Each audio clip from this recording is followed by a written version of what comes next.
রাফসান সাহাবা বিয়ে করেছে জেফারকে, বাট কথাটার এইটুকের মাঝে নাই রে ভাই। জেফার কেন রাফসানের মতো কালো ছেলেকে বিয়ে করলো, এই দুঃখে অর্ধেক বাঙালি নাওয়া খাওয়া বাদ দিয়েছে। অ্যাকর্ডিং টু বাঙালি, কালো ছেলেদের পছন্দ হবে কালো জামুন। এরা কেন রসগোল্লার দিকে নজর দেবে? অনেকে আবার পোস্ট করতেছে তাহা হোসেন তার আলো হারাইলো, এদিকে জেফার তার অন্ধকার খুঁজে পাইলো। মানে racism on its peak. Rafsan cheater হোক বাটপার হোক, ভাই তার তো বিয়ে করার নাগরিক অধিকার আছে। সো বিয়ে করছে, তাতে আপনার কি? না আপনি গিয়ে ওয়েডিং ফটোতে হাহা দেবেন। একটা মানুষ বিয়ে করছে, তার ওয়েডিং ফটোতে 300 কে রিয়াক্ট, তার মধ্যে 200 কে হাহা। Is it jokes?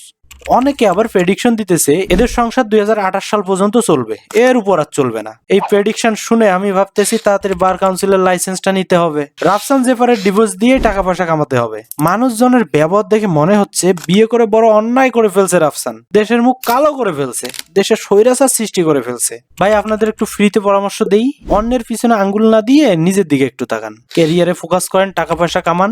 না হলে আপনি যতই রসগোল্লা হন না কেন, আপনার কপালে কালো জামুনই আছে।